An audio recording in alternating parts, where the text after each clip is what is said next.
Eh bien, nous voilà donc de retour pour donc la suite de ce module gestion des ressources humaines. Et nous allons donc pouvoir continuer. Donc, précédemment, nous avions parlé du chapitre 2 où nous avions abordé la question donc des différents modèles de gestion des ressources humaines. Et dans ce cadre, nous avons commencé donc avec les quatre modèles. On évoque généralement le modèle traditionnel, le modèle des relations humaines, le modèle donc de la gestion moderne, donc des ressources humaines, et puis le modèle stratégique. Nous avons donc proposé d'en faire une synthèse. Et puis, dans un dernier point, donc, nous avons évoqué pour illustrer cela, donc, de la question de la motivation et nous avons mis cela en relation avec la satisfaction. Nous allons donc à présent aborder le chapitre 3 qui concerne donc les défis, enjeux ou autres éléments concernant clairement aussi les postes clés de la gestion des ressources humaines. Ce sera l'occasion pour nous donc de commencer avec un certain nombre de défis qui va tenir compte du modèle, un peu l'équivalent du modèle PESTEL, qui étudie l'environnement externe, mais également prend en compte des éléments internes. Ça va être donc ce que nous appelons les défis de plusieurs autres, qui va forcément intégrer la fonction RH. Nous allons ensuite parler des postes et des métiers que l'on peut retrouver dans le domaine des ressources humaines. Une fois que nous aurons abordé cela, nous allons boucler tout cela avec un certain nombre de défis aux ressources humaines au quotidien. En réalité, nous allons donc évoquer un certain nombre de points clés et nous allons mettre en lumière les RH et en quoi est-ce que les RH peuvent contribuer à cela, en création de valeur, en engagement des collaborateurs, une ouverture à l'international, ainsi de suite, ainsi de suite, ainsi de suite. Donc, très, très rapidement, nous allons pouvoir aborder cela. Alors,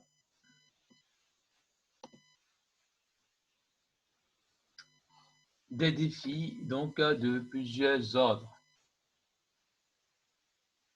Il faut préciser que la gestion des ressources humaines doit faire face à de nombreux défis, que ce soit ceux d'ordre technologique, démographique, sociaux ou encore économiques. Alors, s'agissant des défis d'ordre technologique, nous devons considérer ici la nécessité de veiller aux évolutions technologiques, notamment pour éviter et prendre en considération les questions d'obsolescence qui sont toujours plus rapides que des compétences. Les nouveaux logiciels qui débarquent régulièrement, les versions V0, V1, V2 de certains logiciels qu'on va utiliser ou en comptabilité ou en RH, ainsi de suite. Donc, il faut veiller vraiment à ce qui se passe au niveau des technologies. Également, il faudra prendre en considération les défis d'ordre sociaux. Alors, l'évolution et la dispersion des attentes des salariés étant en perpétuelle croissance, la crise de l'emploi qui s'accentue également aussi par la question donc, de la situation sanitaire, Covid ou autre, vont créer un environnement qui peut poser éventuellement problème. Donc, au niveau de la société, il y aura quelques bouleversements. Donc, il faut absolument prendre cela en considération dans le cadre d'une gestion des ressources humaines. Il faudra prendre également en considération les défis d'ordre économique. Alors, les défis d'ordre économique, ici, clairement, ce qu'on entend par là, c'est tout ce qui est un peu mondialisation, internationalisation de la concurrence, renchérissement des investisseurs, ainsi de suite. Donc, on est vraiment au cœur de mondialisme, un peu face aux souverainistes et de voir comment la RH peut se positionner à ce niveau-là. Donc, cela peut devenir rapidement très, très compliqué à gérer. Et enfin, donc les défis d'ordre démographique. Alors, la démographie fait appel donc à la population et à ses différentes caractéristiques. Donc, on est en train de voir ici est-ce que l'on a ce qu'on appelle la valeur la plus sûre et la plus importante dans la création de valeur également, notamment la ressource la plus importante, j'allais dire. Donc là, c'est la main-d'œuvre. Quand on fait un modèle économique, on a besoin de main-d'œuvre, même pour les transformations économiques, les transformations technologiques, financières ou autres, on a besoin toujours de l'humain. En tout cas, jusqu'à maintenant, on a besoin beaucoup de l'humain à ce niveau-là. Donc ici, cela prend en considération tout ce qui touche donc la main-d'œuvre. Donc si jamais il y a un problème démographique, comme on peut le voir en France, il y a un vieillissement de la population active. Comme on peut le voir, l'espérance de vie est censée avoir augmenté ou évolué depuis ces 50 dernières ou ces 40 dernières années. Ce qui fait que quand on voit ceux qui meurent du Covid, on dit généralement qu'en moyenne, ils ont 82 ans, hommes, femmes compris. Plus pour les femmes, c'est 83, 83,5 années. Donc, clairement, il y a un vieillissement de la population et du coup de la population active. Est-ce qu'il y a un renouvellement? Est-ce qu'il y a de plus en plus d'enfants qui sont faits, des jeunes qui sont en train de progresser? Ça, c'est pas dit, puisque la natalité en France aussi est censée avoir été vraiment touchée. Il n'y a pas eu un baby boom comme on peut le voir, l'effet confinement, où on peut s'attendre à ce qu'effectivement les gens, en étant tout ensemble, puissent quand même faire augmenter un petit peu la natalité. En fait, ça n'a pas vraiment fonctionné sur ce coup-là. Donc, la pénurie de main-d'œuvre se fait sentir et précisément la pénurie de main-d'œuvre qualifiée qui peut devenir un problème. Donc, c'est un ensemble donc, de facteurs économiques qu'il faudrait absolument prendre en considération pour relever les défis RH. Alors, effectivement, si on va un peu plus loin, ce dont on va se rendre compte, c'est quoi? C'est que l'étude des politiques et des pratiques de la gestion des ressources humaines va plutôt se concentrer, on va dire, aux organisations privées de grande taille. Pourquoi? Tout simplement parce que, en réalité, les organisations de taille inférieure à 200 personnes, vraiment PME, on va dire, bien souvent, ce sont des chefs de service qui vont vraiment assurer un petit peu tout ce rôle-là. Ou parfois, on a un petit chef du personnel, donc le dirigeant est souvent très polyvalent. Enfin, il y a un ensemble de paramètres qui sont pris en considération là. Et donc, le rôle de direction des ressources humaines, directeur des ressources humaines, chef de personnel, responsable des ressources humaines, tous ces rôles-là, en réalité, peuvent être joués aussi par le chef de service, chef de personnel. Donc, en réalité, on ne cherche pas trop à rentrer dans ça. Lorsque la taille de l'organisation devient importante, on peut voir un peu toute une structure. Donc, en fait, une structure divisionnelle, une structure, oui, parfois fonctionnelle si vous voulez, mais plus divisionnelle, hein, et voire matricielle ou par projet, comme on vous a dit dans votre cours de structure organisationnelle, hein, en introduction au management de projet. Effectivement, c'est ces formes de structure qui vont proposer d'avoir un organigramme vraiment bien structuré. Et c'est à ce moment-là, effectivement, qu'on pourrait se retrouver avec quelque chose de vraiment intéressant à voir, quoi. Parce que les autres petites organisations peuvent se retrouver un peu, le chef de service va assurer le job donc des RH, la direction des ressources humaines, et de temps en temps est assisté ou coordonné par la direction générale, puisque c'est beaucoup de monde, c'est un peu plus facile en fait à gérer. Ou alors une externalisation est privilégiée à ce moment-là. Mais pour les organisations de taille importante, de taille supérieure à 200, on peut, si on veut simplifier les choses, on peut dire que les ressources humaines vont s'organiser autour de trois grands types de postes. D'abord, ces postes-là, on pourra les qualifier de généralistes. Alors, pas généraliste ici, c'est ce que nous connaissons habituellement ou traditionnellement, tout ce qui est responsable de ressources humaines, tout ce qui est chef de personnel ou encore les DRH. Ça peut être autre catégorie, donc il y aura aussi ce qu'on appelle les spécialistes. Alors, les spécialistes ici, il faut entendre cela par ceux qui sont assimilés un peu aux charges de recrutement, aux charges de formation, aux charges de, si on veut, aussi de relations, d'études sociales, d'information et de communication. Alors, généralement, c'est ceux qui vont favoriser les interactions. Si vous vous souvenez de ce qu'on avait évoqué dans le cadre des relations sociales, hein, comme domaine de la GRH, effectivement, ces personnes-là vont intervenir spécifiquement dans la gestion des personnes. On va plus retrouver tout ce qui est un petit peu recrutement et formation qui vont se retrouver là. Et recrutement, formation vont se retrouver globalement également dans le développement social, hein, si on veut. Donc, tout ce qui est études sociales, information et communication ou autre, vraiment, les RH vont assurer ça. Ça, c'est vraiment dans les grandes organisations ou entreprises en détail supérieur à 200. Et puis, il y a de nouveaux postes qui émergent progressivement. Et ces postes-là, il faut commencer à les prendre en considération. On dit que ça émerge parce que avant on parlait de gestionnaire de carrière. Maintenant, on est plus en train de parler de gestionnaire de mobilité. Donc ça aussi, c'est un élément important qu'il faudra prendre en considération. Et puis, d'autres postes comme les gestionnaires des CRH. CRH, c'est Système d'information informatisé, bien évidemment, des ressources humaines.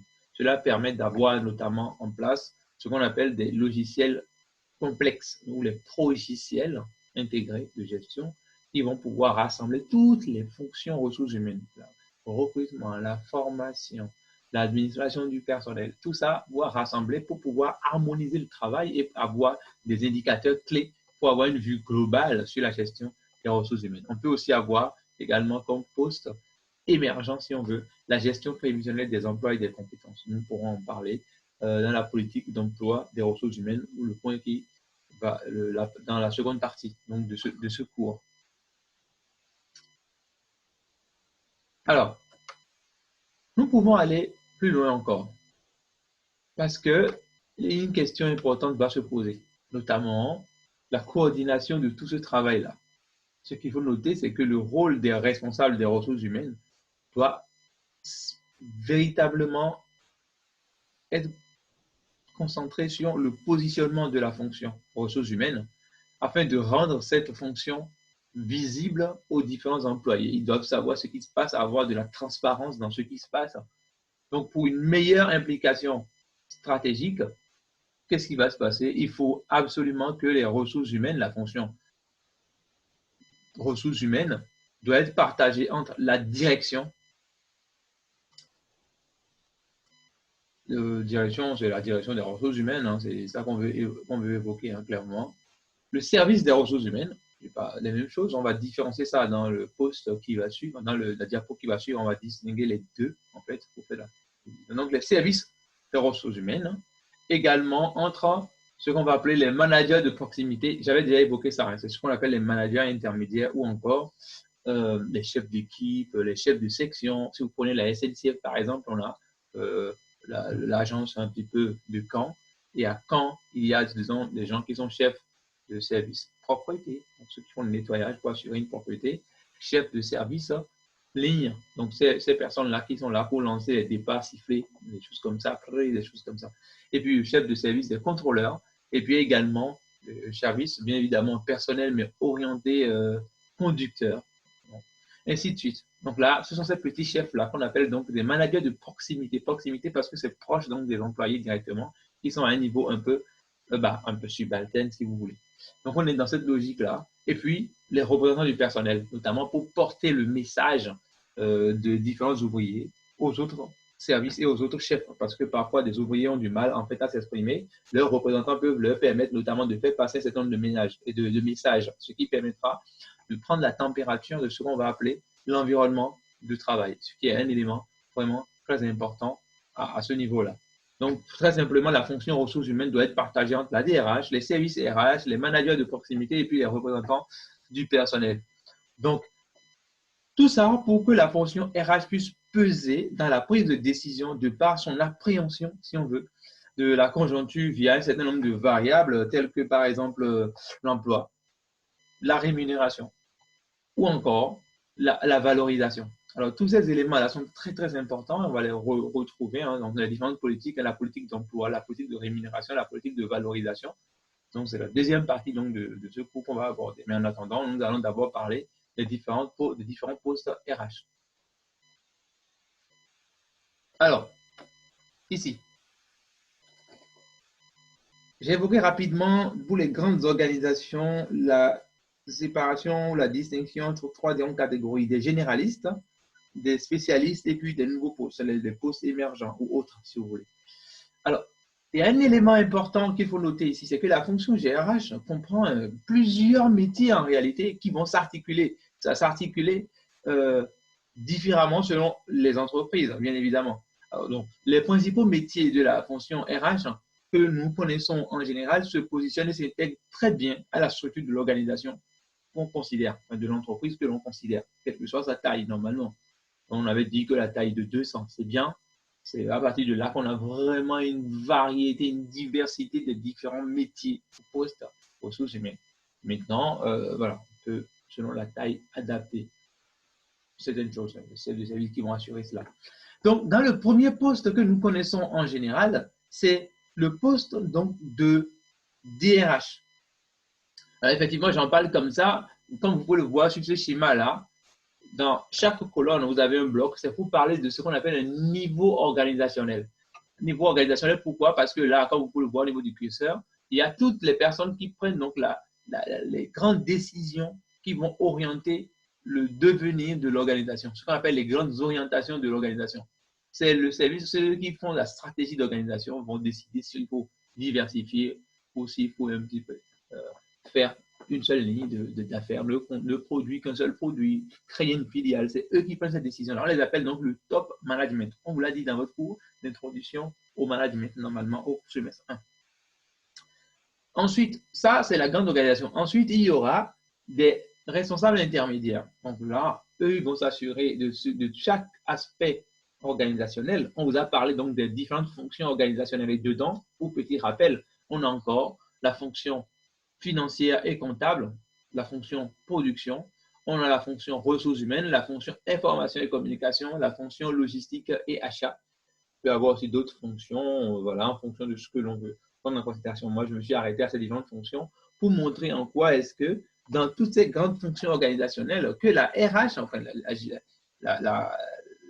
les ressources humaines peuvent être considérées, bien évidemment, comme une fonction intégrée aux autres fonctions organisationnelles. Et dedans, en termes d'organigramme, généralement pour ces grandes organisations ou entreprises, ce qu'on peut retrouver, c'est que la DRH va être répartie un peu en termes de coordination, de gestion ou autre, entre différents services qui lui sont associés.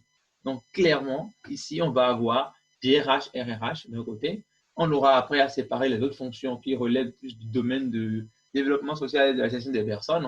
On aura donc responsable recrutement, responsable rémunération et gestion sociale. Souvent, ça va de pair. En anglais, souvent, on dit benefit compensation. On dit généralement ça. On aura aussi les responsables formation et développement, parce que formation et développement riment, bien évidemment, quand vous êtes formé, vous améliorez vos compétences et donc vous développez, vous pouvez gagner en compétences, ou monter en compétences, ce qui va vous autoriser à pouvoir effectivement demander une promotion ou alors dans le cadre d'une mobilité ou d'une promotion ou on va dire d'une démission pour aller sur un poste plus intéressant pour vous, quelque part. Et puis il y a la responsable donc mobilité et carrière qui va s'occuper de tout ce travail-là, comme je l'ai dit, une fois que vous avez été formé et développé vos compétences. Donc, je vais rentrer un peu dans le détail concernant ces différents métiers ou postes donc, associés aux différents services que nous avons indiqués là à propos des RH. Donc, déjà, le DRH. Donc, le DRH, c'est, on va dire, c'est le plus souvent celui qui est rattaché à la direction générale de l'entreprise. Donc, eux, ils interviennent également aussi avec le top management. Ils vont là-bas participer au conseil d'administration, généralement, ils discutent ou autre avec eux. Donc, il va généralement, que fait le DRH? Le DRH va conseiller et accompagner la direction générale dans ses orientations stratégiques, mais spécifiquement sur ce qu'on va appeler les ressources humaines. Dans le même temps que la direction, le DAF, généralement, direction administrative et financière, ou la direction financière et comptable ou la production, va aussi accompagner la direction générale dans tout ce qui est comptable et financier, décisions financières à prendre en considération. De même que ceux qui sont dans la prod vont voir sur les décisions concernant l'achat en lien avec la logistique, ainsi de suite, ainsi de suite, ainsi de suite. Donc, la DRH aura également à définir et valider les grands axes de la politique de ressources humaines et va prendre souvent en charge les relations sociales.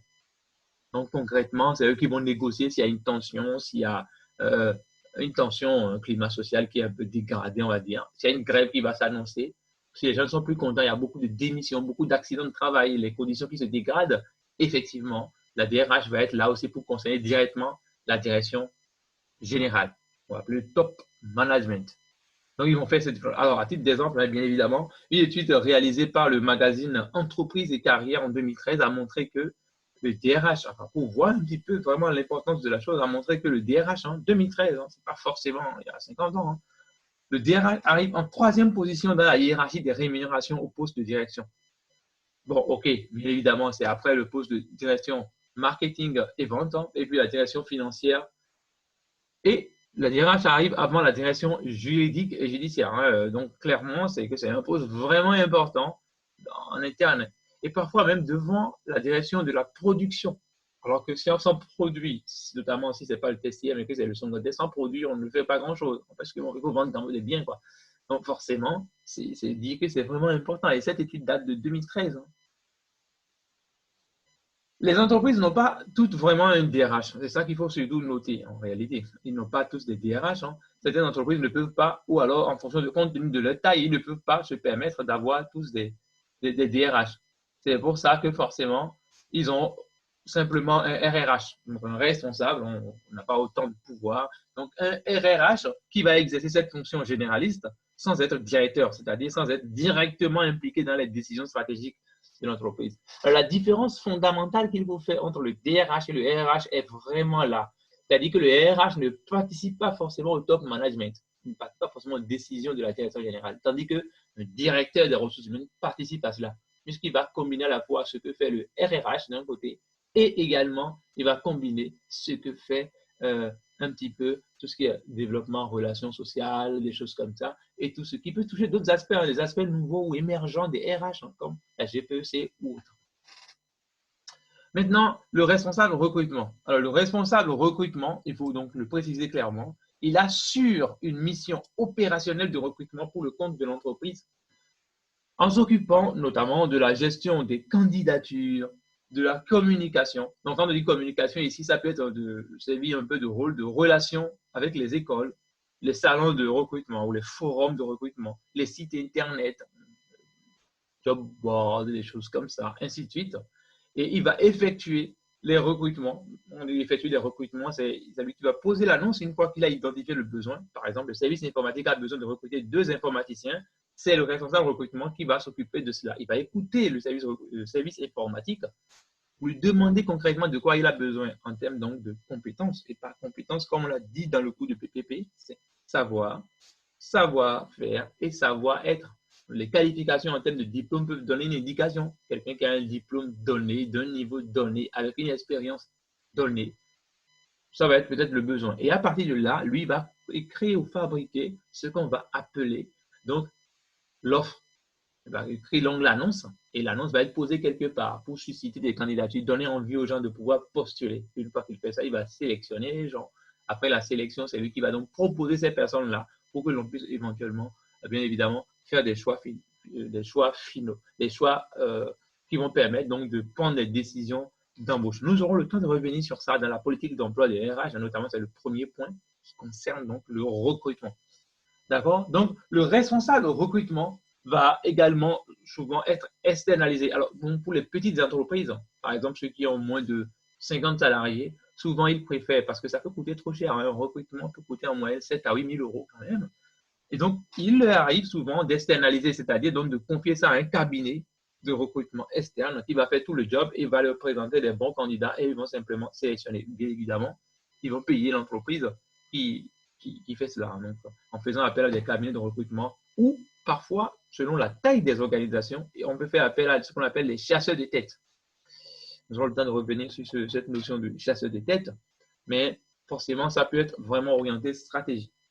Il y a également le poste ou le métier, on va dire, de responsable de la rémunération et de la protection sociale.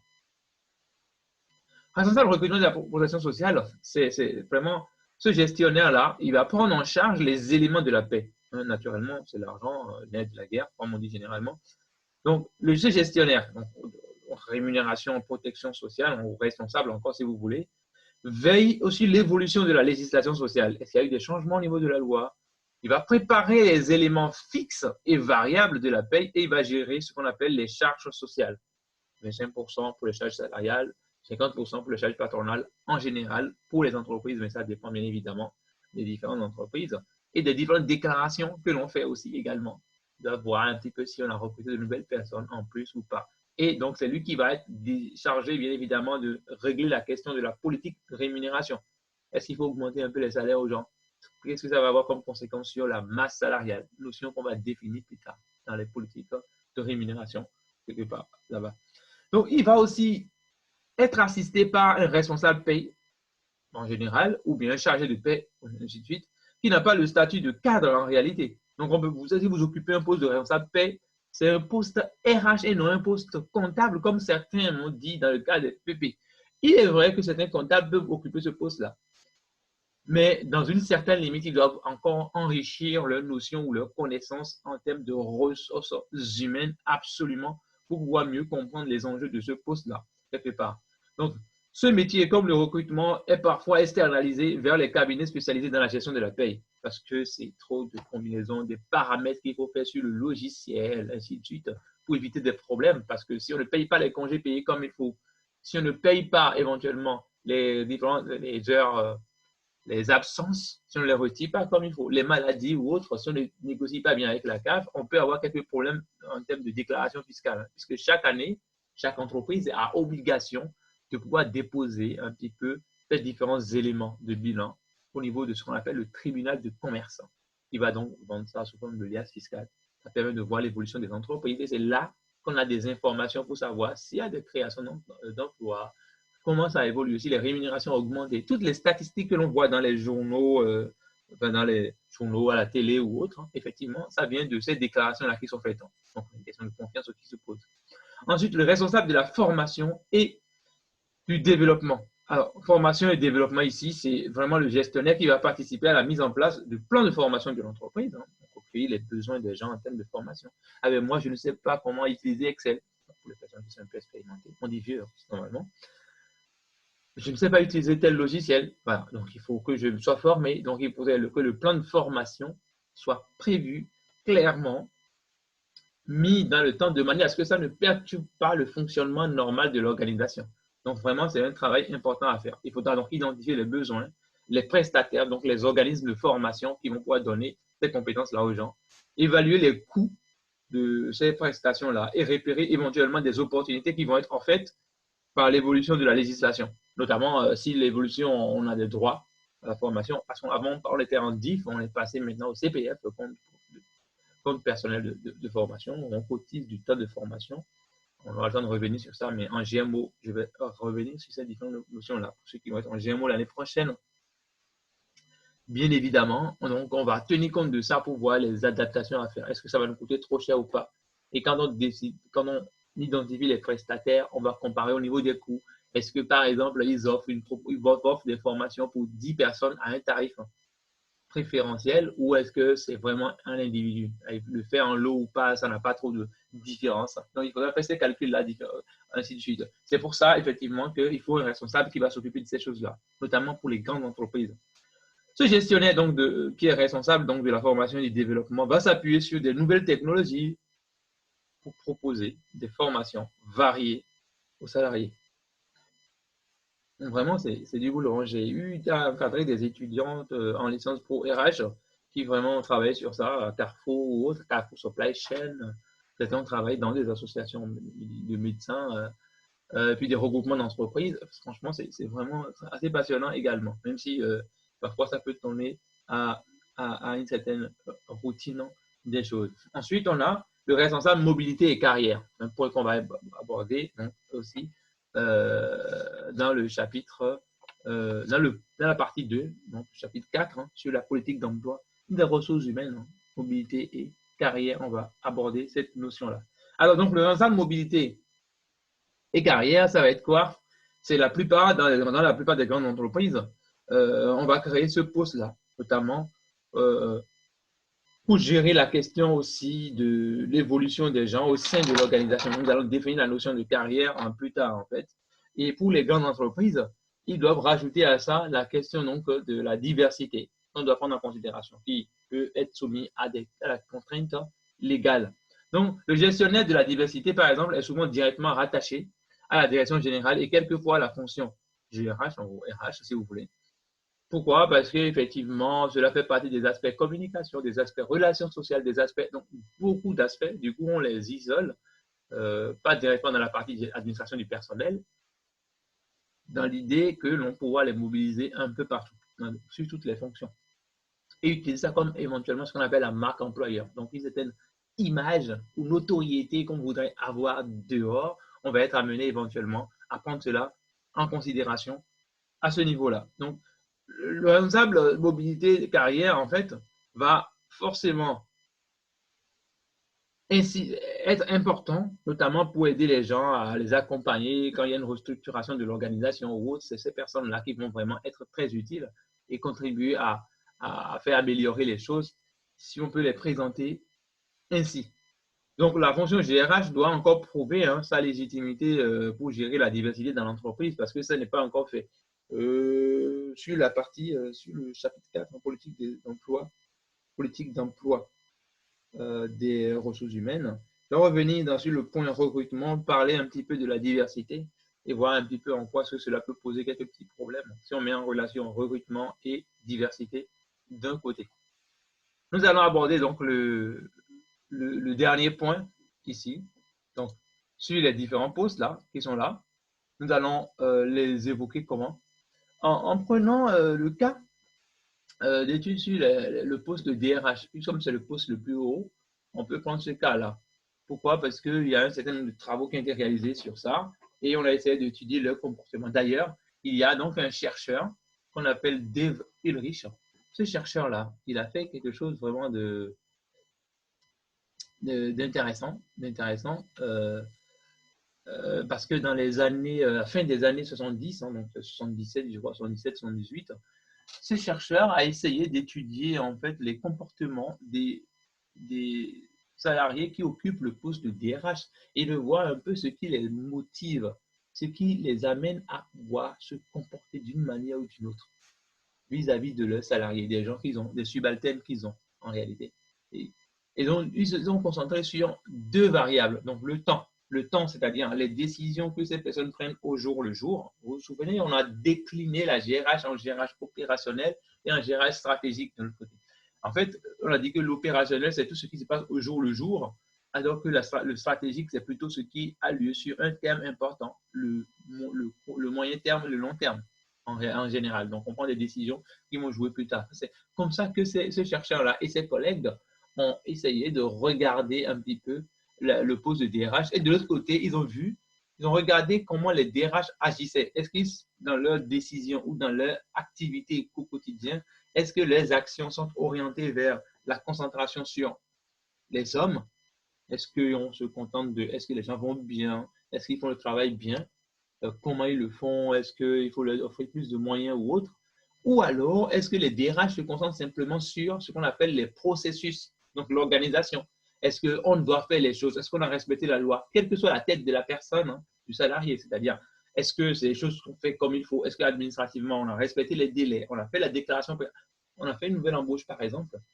Est-ce qu'on a fait la déclaration préalable à l'embauche? Est-ce qu'on a fait les visites médicales comme il faut? Est-ce qu'on a fait signer le contrat comme il faut? Est-ce qu'on a inscrit dans le registre du personnel? Est-ce que, donc, progressivement, on a des logiciels ou parfois on a des fichiers Excel où on doit suivre l'évolution de chaque salarié. Et donc, effectivement, cela peut poser quelques soucis là, à ce niveau. Donc, Dale Virich, en fait, c'est un ancien chercheur.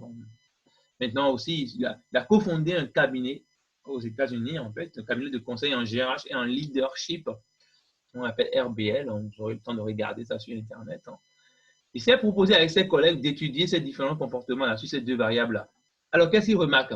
Il remarque que sur la ligne temps, donc comme vous pouvez le voir là, quotidien, futur, il y a une variation dans la manière de faire les choses. Et puis, sur la ligne cible, donc d'un côté, vous voyez processus, on le had, et puis de l'autre côté, les hommes, donc le soft. On va voir un petit peu comment faire pour voir les comportements des gens, comment les gens se comportent, si il faut les motiver ou pas, ainsi de suite. Donc là, dans son travail, ce qu'il arrive à faire, c'est de retrouver 4 cases. Parce que comme il y a 2 temps et 2 cibles, cible c'est processus homme et 2 temps quotidien futur, en fait 2 fois 2, ça fait 4 positions ou comportements possibles. Donc comme on peut le voir là, il y a la position qui est la plus basse, hein, donc c'est on regarde tout ce qui passe au quotidien, tout ce qui se passe au quotidien là, et on voit si les processus sont bien respectés ou pas. C'est ce qui lui met dans l'administration et la gestion donc des différentes infrastructures. Donc, ce que les DRH qui fonctionnent comme ça, leur priorité, ça va être quoi? C'est d'améliorer de manière permanente l'efficience des processus qu'ils gèrent. Donc, concrètement, c'est quoi? Ils doivent avoir une capacité à optimiser leur pratique RH. Un exemple, c'est comment on fait pour contribuer à la baisse des coûts internes de l'entreprise. Autre catégorie qu'ils ont trouvé ces différents chercheurs, ils ont vu maintenant futur et les hommes. Donc, ça crée le changement. Donc, eux, ils considèrent que en fait, c'est la capacité à gérer le changement simplement. Et quand on parle de changement, bien évidemment, c'est on passe d'un état A à un état B en considérant que l'état A est significativement différent de l'état B. Alors, sur des échelles de valeur, on peut savoir si c'est un truc positif ou pas. Ça, c'est une autre affaire. Donc, ici, les RH, généralement, le rôle qu'ils jouent là, en fait, c'est vraiment pour transformer l'organisation, la culture de l'organisation. Ils vont vraiment insister beaucoup son mode de fonctionnement, sa façon de fonctionner, notamment la cohérence qu'il y a dans le fonctionnement et la stratégie qui est définie en haut.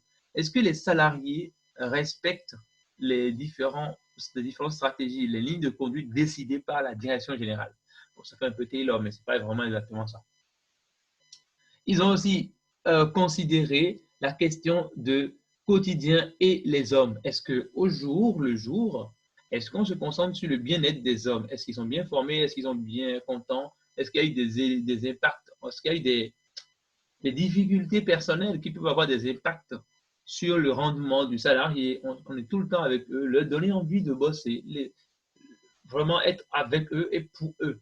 Donc, quelque part, on les motive régulièrement. Et là, c'est pour lui la capacité à gérer la culture et la diversité, notamment tenir compte de spécificités en termes de diversité ou de culture.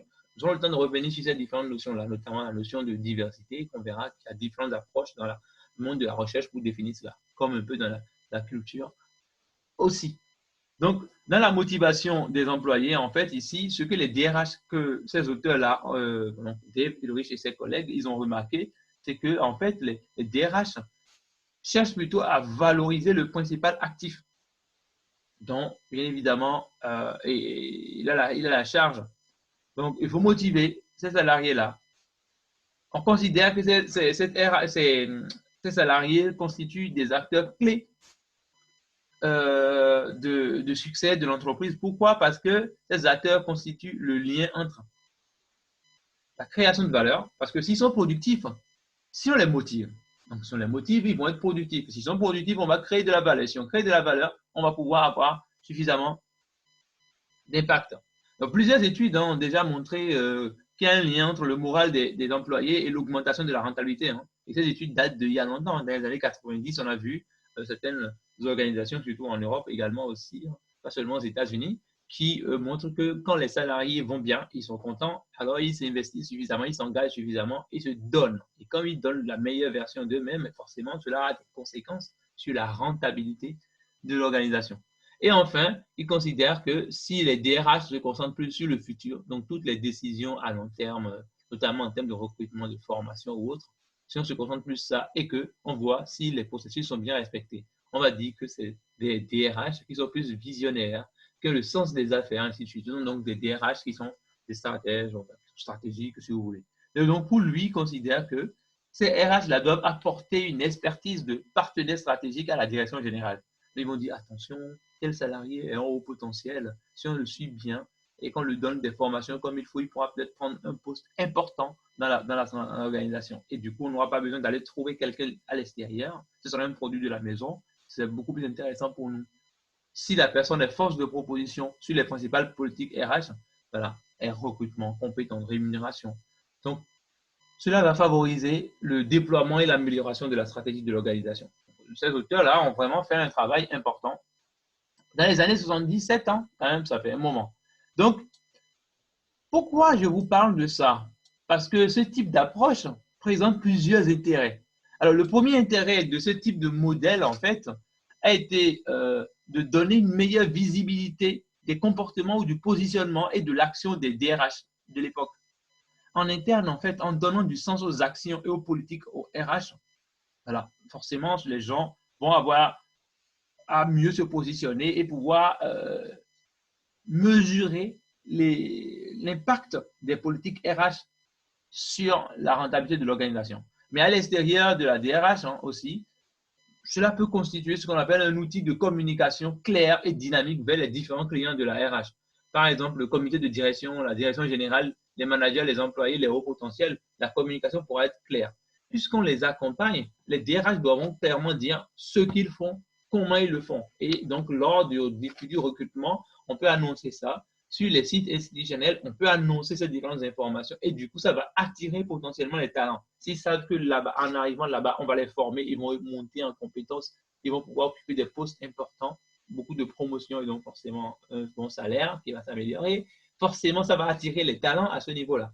Donc, quelque part, ce modèle a permis de clarifier les choses à ce niveau-là et favoriser, bien évidemment, une lecture. Alors, le second intérêt de ce type de modèle, c'est de fournir un cadre de référence qui va permettre donc d'inscrire les RH dans une dimension de partenaire stratégique. Comme on a pu le voir là ici, la dimension futur et processus, forcément, ça favorise un peu la vision des DRH en se disant, si nous voulons augmenter notre chiffre d'affaires de 2%, il nous faudra donc recruter des talents en quantité et en qualité qui vont nous permettre notamment de pouvoir réaliser ça. De bons commerciaux qui vont pouvoir donc nous faire des chiffres d'affaires, par exemple, ou de bons agents qui produisent de bons produits qui vont nous permettre de faire, ou de bons marketeurs, en fait, ainsi de suite, ainsi de suite, ainsi de suite.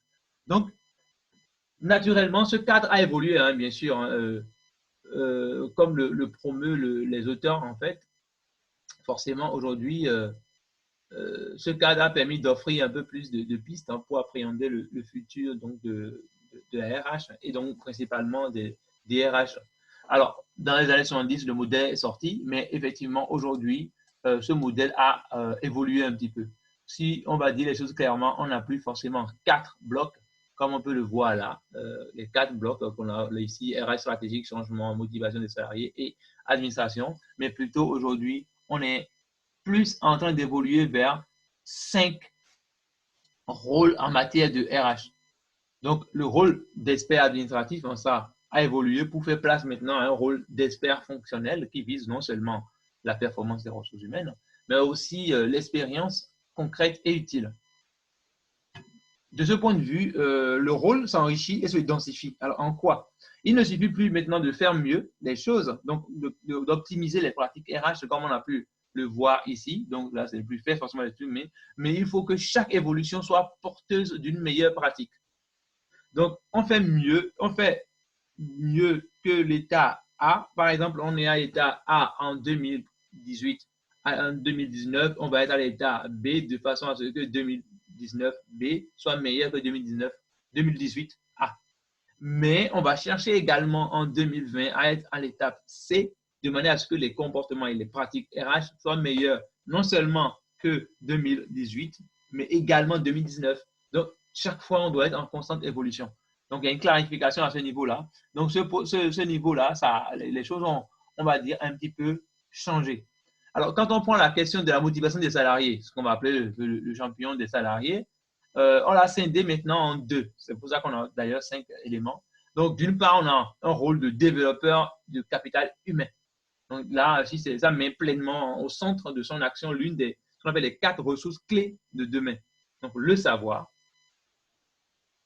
Donc, aujourd'hui, on a des catégories de chercheurs. On a tout un groupe de chercheurs qu'on appelle ceux qui travaillent sur le management des connaissances. Donc, pour regarder un peu sur Internet, vous allez voir management des connaissances, vous allez voir qu'il y a plein de trucs. Donc, quelque part ici, c'est quoi? C'est de mettre au même niveau le savoir. On considère que le savoir donne du pouvoir aujourd'hui. Donc, le savoir, les connaissances, au même titre que le crédit, l'énergie et l'eau. Alors que sans énergie, sans eau, ou alors un crédit pour acheter une maison ou un logement ou pour faire un achat de voiture ou autre, on sait que c'est très important aujourd'hui pour pouvoir s'épanouir un petit peu. Donc, le savoir va être au même titre aujourd'hui. Donc, le développeur de capital humain, donc quelque part, votre savoir va vous sauver dans pas mal de choses. Donc, ici, cela met de plus en plus souvent l'accent sur le développement des talents pour le futur. Donc, quelque part, si les gens peuvent améliorer leurs réflexes, leurs compétences, leur répertoire de connaissances ou autres, cela va enrichir ces personnes-là. Et naturellement, ils vont pouvoir être aussi bien épanouis que comme s'ils avaient un bon crédit, s'ils avaient de l'électricité pour pouvoir s'allumer, allumer, regarder Internet, des fois sur des choses, et avoir de l'eau à boire, quand même, ce qui est vital, hein, au sens de Maslow, bien évidemment. Donc, comme je le disais, le rôle de motivation, enfin de champion des salariés ici, ce rôle a été scindé en 2. Donc, d'un côté, il y a un rôle de développeur de capital humain. De l'autre côté, il y a un rôle d'avocat des salariés. Donc, ici, avocat des salariés, c'est vraiment qu'ils vont servir de lien avec, bien évidemment, la direction générale. Donc, la DRH, au lieu de simplement faire le méchant et de virer les gens, va aussi servir d'intermédiaire et d'ambassadeur, même si possible, auprès de la DG, de la direction générale, qui n'est pas directement toujours en contact avec les salariés, pour pouvoir échanger et communiquer sur ce point-là, comme on peut le voir. Donc, Dave Ulrich, d'après lui, les rôles de partenaire stratégique et d'agent de changement se confondent de plus en plus dans un rôle, on va dire, où l'évolution des positions est de plus en plus rapide. Donc, c'est vrai que ça, c'est pas vraiment étonnant, en fait. Hein. Parce que quoi? Un DRH stratège doit être également celui-là qui participe pleinement à une guerre de mouvement. Donc, quelque part, ici, c'est comme si les deux là qui sont en haut commencent à se confondre. Et on casse ça en deux. Donc, ça fait 4, 2 plus 2, ça fait 4, plus ça là qui se confond ou bien qui se mélange, ça fait 5. C'est pour ça qu'on est passé de 4 positions ou comportements type à 5. Alors, bien évidemment, à ce modèle, on peut ajouter le rôle de leader. Donc, on parle de leader ici, le leadership, hein, ici, quelque part ici. À ce moment, la question de leadership se pose et forcément, c'est un apport important hein, pour l'organisation, mais il y a beaucoup de travaux aujourd'hui sur le leadership hein, transformationnel, interrationnel, relationnel, ce genre de choses. On ne va pas rentrer dedans parce qu'on risque de ne pas vraiment s'en sortir. L'objectif initial du modèle, c'est-à-dire était de se concentrer sur les réalisations des RH, c'est vraiment resté.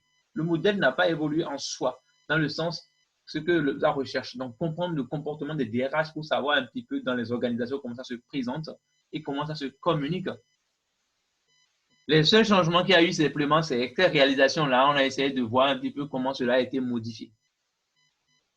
Je voulais vous parler de cette étude-là que j'ai trouvée vraiment intéressante. On va éventuellement, je ne sais pas encore comment je vais voir ça, mais pour le TD numéro 1, je vais peut-être essayer de faire revenir un exercice comme ça, où on va utiliser des cas pratiques, on va prendre des cas d'entreprises que nous connaissons ici. On va prendre le cas, par exemple, d'entreprises de la grande distribution, Total, Carrefour ou Auchan, et puis prendre aussi des firmes multinationales, par exemple, Total, Elf, ou ce genre d'institutions. Ça pourrait être intéressant de revenir sur ça, comme ça. Alors, nous allons passer au point suivant. Le point suivant, c'est le dernier point, donc les défis RH au quotidien. On peut en avoir plusieurs. Alors, clairement, ici, ce qu'il faudra garder à l'esprit, c'est quoi? C'est que, de manière transversale, la GRH doit créer de la valeur, assurer une certaine, je dis bien de manière transversale, hein, donc la GRH est vraiment au centre, si vous voulez, de la création de la valeur. Il va assurer une responsabilité sociale de l'entreprise.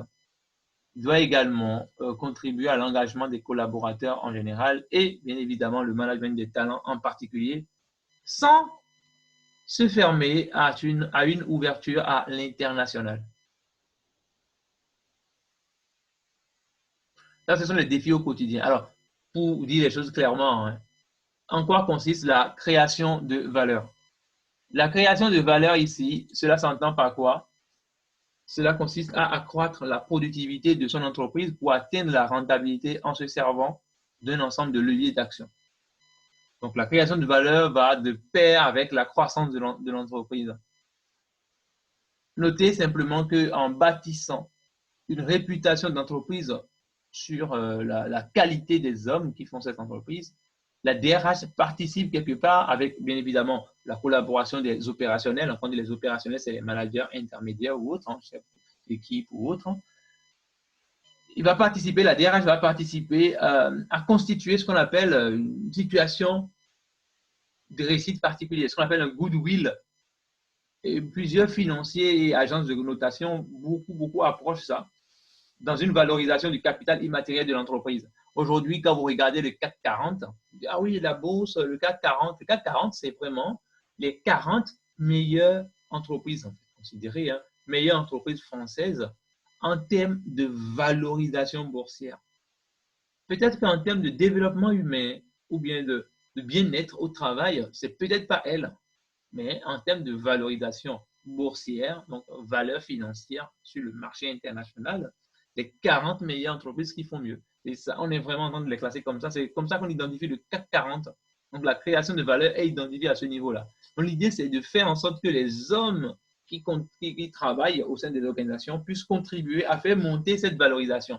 Pas seulement pour les gens qui jouent, hein, comme des Jérôme Kerviel ou autres, ni les actionnaires. Les actionnaires, c'est bien des fois pour apporter du capital, mais sans forcément jouer un fait de réel, ça peut être quelque chose de bien. Donc, la création de valeur, en fait, est une dimension qui regroupe communément l'évaluation des compétences et de l'expérience des employés et dirigeants de l'entreprise. Donc, la réputation de l'entreprise se confondant bien évidemment avec ses multiples empreintes, les agences de classement, qu'on appelle des agences de rating social, les agences de classement sociaux, hein, bien évidemment, essayent d'évaluer les composantes liées à la responsabilité sociale, ce qui va constituer le point suivant tel que nous l'avons évoqué là. Alors, parler de responsabilité sociale des entreprises, on peut pas en parler sans rappeler un petit peu une définition à peu près acceptée. Alors, la Commission européenne définit en général la RSE, qu'on appelle responsabilité sociétale ou sociale des entreprises, comme une démarche à moyen et long terme qui va viser l'intégration volontaire par les entreprises de préoccupations sociales et environnementales à leur activité commerciale et leurs relations avec leurs parties prenantes. Bon, ça fait long, mais c'est une définition que je suis en train de lire là comme ça parce que vous pouvez retrouver ça sur Internet aussi et c'est une définition qui vient directement de la Commission européenne. Ce n'est pas moi qui les ai élus, hein, c'est des gens qu'on ne lit pas mais qui sont là. Donc, la RSE repose sur 3 piliers importants. D'abord, le social, ensuite l'économique et on aura l'environnement de ce côté-là. Le social inclut l'insertion, l'exclusion, la santé des populations, des choses comme ça. Et puis, l'économique, quand on prend quelque part la capacité productive, l'insertion dans la mondialisation, puisqu'on est dans un monde de globalisation, c'est très compliqué, mais on y est avec une accélération des processus et une hyper compétition. Donc, l'innovation et la recherche, ce qu'ils cherchent ici simplement, c'est de prendre en compte les préoccupations environnementales. Donc, quelque part ici, le changement climatique, la raréfication des ressources, le pétrole, les choses comme ça, c'est des éléments qu'il faut absolument prendre en considération lorsqu'on développe une entreprise. Est-ce qu'on respecte tous ces différents éléments-là? Est-ce que ce qu'on veut poser comme acte d'entreprise, est-ce que c'est durable? Durable, c'est est-ce que c'est à la fois social, économique, environnemental? Est-ce que c'est à peu près tenable? Donc, dans le durable, il y a le vivable. Donc, vivable, c'est l'environnement et la santé. Équitable, c'est inégalité et solidarité. Donc, en solidarité, ça veut dire quoi? Qu'il y a des éléments de diversité, l'absence de discrimination, les techniques d'évaluation qu'on doit prendre en considération concernant nos RH, et ainsi de suite. La viabilité, c'est tout ce qui est mode de production et de consommation. Est-ce que c'est quelque chose qui va rendre les gens malades? Est-ce que c'est quelque chose qui va être vraiment supportable par l'environnement et par les gens? Est-ce que ce n'est pas quelque chose qui va être produit simplement 2 ou 3 ans et qu'après on n'aura plus les matières premières pour les produits, ainsi de suite, ainsi de suite. C'est un ensemble de questions que l'on se pose à ce niveau-là. Donc, concernant donc la RSE ici, dans le cadre RH, c'est que le travail sur la diversité, l'absence de discrimination, le choix des techniques d'évaluation, l'efficience des processus de recrutement respectueux des salariés, l'engagement sociétal pour l'insertion du public en difficulté, notamment les gens qui présentent un handicap ou autre, un handicap que ce soit physique ou un handicap psychologique ou autre, sont un ensemble de pratiques qui concourent à une très bonne réputation des organisations responsables. Donc, une organisation qui prend en compte tous ces différents facteurs-là, forcément, est considérée comme une entreprise responsable, donc durable, donc vivable, équitable et viable à ce niveau-là. Troisième point, nous allons aborder ici la question de l'engagement des collaborateurs. C'est vrai que la question de l'engagement est une question qui est un peu longue. Je vais passer un peu de temps dessus. L'engagement au travail est ce qu'on va appeler le sentiment d'attachement, de loyauté d'un individu envers son entreprise. Ça, c'est l'engagement au travail. Mais l'engagement, en général, c'est d'un individu à quelque chose. Donc ici, au travail, c'est lié à l'entreprise, à l'organisation, si vous voulez. C'est ce qui fait qu'un employé ne travaille pas pour percevoir juste un salaire ou pour la stabilité de son emploi, mais dans le but d'atteindre les objectifs de l'entreprise, de diffuser sa mission, de l'aider à porter son ambition. Donc, clairement, c'est des gens qui travaillent, par exemple, à la Poste, qui ne gagnent pas forcément des fortunes, en tout cas avant, évidemment, ou chez France Télécom. Mais bon, après, il y a eu des changements, des restructurations qui ont changé les choses. En général, ces personnes ne travaillent pas là-bas parce qu'on gagne beaucoup d'argent. Ils travaillent là-bas parce que c'est une mission noble, c'est des courriers, des choses comme ça, et le facteur est censé être quelque chose de connu socialement. Et du coup, eh bien, ça fait que les gens se disent, bah, c'est bien, Ils prennent parfois même en termes de culture d'entreprise. Il arrive même de se confondre à l'entreprise, se disant ah ben chez nous, à la poste, chez nous, machin, chez nous, en gros, il se sent vraiment lui dedans, quoi, en termes de culture d'entreprise. Il est bien intégré, comme on dit. Donc, scientifiquement, il faut noter que l'engagement, c'est un état psychologique qui va caractériser la relation d'un employé avec son entreprise. Et cela va avoir des implications sur la décision de rester dans l'entreprise ou non, d'être membre de l'entreprise ou non. Donc l'engagement est un élément important qui va toucher également la satisfaction, qui va toucher la motivation qu'on a déjà évoquée précédemment. Entre l'image donnée par l'entreprise à un candidat et la réalité vécue par le nouveau salarié, entre les promesses du poste et la découverte effective de ce dernier, entre l'attraction de la marque employeur et un quotidien désenchanté, le nombre d'antagonismes possibles est sans fin. Or, bien évidemment, plus ça s'accumule, donc l'agrégation de commentaires de salariés désenchantés sur la place publique, notamment sur la webosphère, si vous voulez, sur Internet, les gens qui laissent des commentaires, des avis sur les entreprises en disant oh là-bas, oh là là, là, ça ne vaut pas le coup, on te vend le ciel, la terre, tout ça, et quand on arrive dedans, ben, c'est complètement autre chose, c'est la catastrophe, ainsi de suite. Cela peut constituer un risque vraiment majeur et important pour la marque considérée, qui peut facilement se retrouver non pas en un seul lieu, mais partout. C'est-à-dire que si sur toutes les plateformes, Google, Sing, enfin tout, Bing, partout où on peut faire de la recherche, il y a des avis, et les avis, si une marque donnait une marque, ça peut être une entreprise, donnée, ça peut être la Poste, France Télécom, des choses comme ça, SFR, Bouygues, c'est une marque en réalité. S'il y a des commentaires désagréables sur les conditions de travail, sur la réalité de ce qui se passe là-bas, forcément, ça ne va pas attirer des talents. Donc, l'engagement des gens va être complètement mis à l'épreuve. Alors, tout à l'heure, j'ai essayé de dire quelque chose, mais il faut que je précise rapidement. Attention, j'ai dit engagement, satisfaction et motivation peuvent être des choses liées. Mais ça ne veut pas dire qu'il faut les confondre. Nous avons déjà distingué plus haut satisfaction et motivation. Ici, il ne faut pas confondre engagement et satisfaction, parce que engagement n'est pas satisfaction. La satisfaction, c'est vraiment l'évaluation positive qu'un employé va faire selon ses propres critères sur ce qu'on va appeler la qualité de vie au travail, s'il est content. On peut par exemple être satisfait de ses conditions de travail sans pour autant se sentir engagé envers son entreprise. Là, on dit, ben, ça va, c'est bien, je ne suis pas trop maltraité, c'est bon. Par contre, voilà, si vous avez l'opportunité, super opportunité, vous n'allez pas hésiter à partir, quoi. Vous n'allez pas dire absolument je dois rester parce que je dois trop, des choses comme ça. Non. Donc, en fait, il faut différencier cela. Et être heureux au travail, ce n'est pas forcément être engagé. Attention.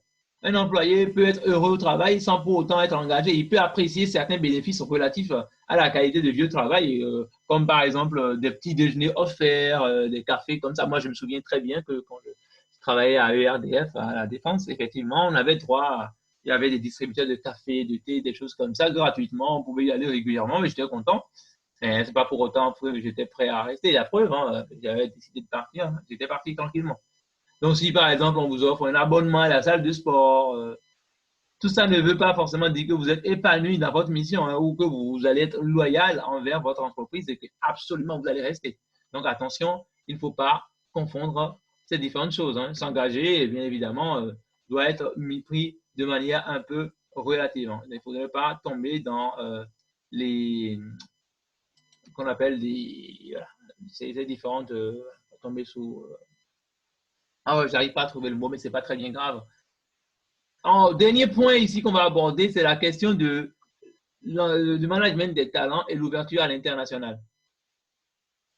Alors, l'internalisation des publics, la standardisation des méthodes et outils RH de détection et de développement, bien évidemment, la continuité entre les critères choisis dans le processus de recrutement et ceux qui filtrent et balisent le parcours des talents sont des principes d'un processus de mobilité, par exemple, interne harmonieux d'une organisation. Autrement dit,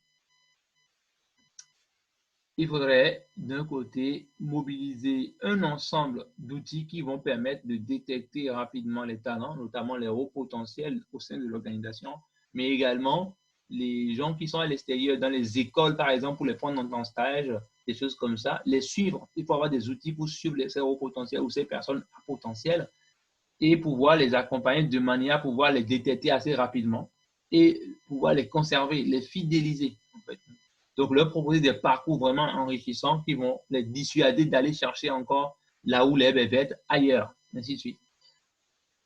Si on prend le cas d'un processus de recrutement, la robustesse de ce dernier se jaugera désormais sur sa capacité à être organisé tant pour un public national que pour un public international. Aujourd'hui, les firmes multinationales recrutent bien des gens de partout. C'est la problématique de ce qu'on appelle les JRH. Les JRH, c'est quoi les JRH? C'est gestion internationale des ressources humaines. Donc ici, quelque part, Bouygues étant présent, par exemple, en Afrique, au Bolloré, hein, aussi dans les ports africains, ils peuvent recruter un Brésilien qui a de compétences particulières pour travailler pour eux en Afrique. C'est rémunéré par qui? Toujours pas Bouygues ou pas Bolloré. Sauf que, effectivement, cet ingénieur, par exemple, brésilien ou indien qui est recruté par Bouygues pour travailler en Côte d'Ivoire, pour faire le métro, c'est un projet récent, il paraît, c'est faux. Forcément, il est dans une logique un peu de transpatriation, en fait. Et donc, les problématiques JRH en gestion internationale des ressources humaines vont devenir un peu complexes à ce niveau-là. Donc, les problématiques de transpatriation, expatriation, impatriation, vous voyez, ce genre de choses, hein, c'est un cours management des RH international qu'il faut notamment remplir. Donc, forcément, préparer l'organisation au phénomène de la mondialisation, c'est aussi acquérir, stimuler, voire réguler des candidats de nationalités différentes sur des postes locaux pour délocaliser, si vous voulez. Donc, c'est un ensemble de points. Alors, pour résumer, parce que j'ai beaucoup parlé à ce niveau-là, pour résumer rapidement, c'est que les défis RH au quotidien, on va les tourner ici autour de 4 points globalement. Donc, ça va être quoi? Ça va être la création de valeur, la RSE, l'engagement des collaborateurs, l'internationalisation, si vous voulez, et le management des talents et l'ouverture à l'international. On peut rapidement les tourner à ce niveau-là. Et bien voilà, c'est déjà la fin de ce chapitre 3. Nous allons donc dans la prochaine capsule, nous allons aborder la partie 2 relative aux différentes politiques de la gestion des ressources humaines.